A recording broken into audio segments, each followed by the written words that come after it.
Antara benda paling annoying dalam dunia adalah lagu iklan Shopee. Sebab otak kau kena trik untuk ingat lagu dia.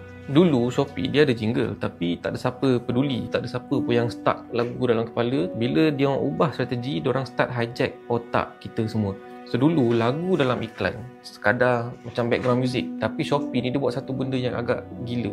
Diorang ambil lagu yang kau dah hafal dan diorang remix jadi iklan, and then diorang paksa kau untuk dengar non-stop. Artis yang asal pun dia ambil untuk nyanyi balik dalam versi Shopee pula. Sekali dengan music video, tarian, challenge, TikTok semua dia buat.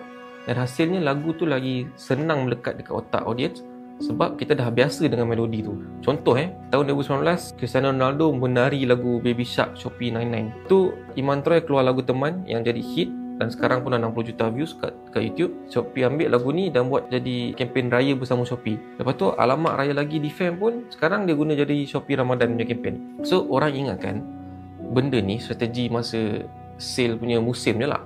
Tapi Shopee buat sampai jadi marketing standard. Kalau iklan tu tak ada lagu viral, jadi pelik sekarang.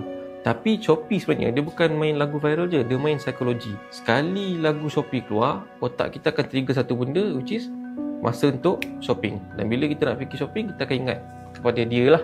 Masalahnya, marketing yang terlalu power ni boleh jadi orang panggil double edge sword. Grab dulu pernah buat promo non-stop, semua orang suka. Tapi bila dah terlalu biasa sangat, orang dah start macam McDonald's pun sama, pernah buat jingle yang viral tapi tak cukup catchy dan dia jadi flop. Shopee pun boleh kena benda sama. Satu hari nanti orang akan menyampah dan bukannya ingat. Contohnya macam mungkin Alif Syukri dengan lagu-lagu dia.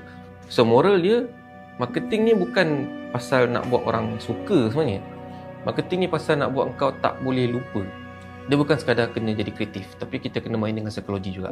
Sebab familiarity breeds engagement.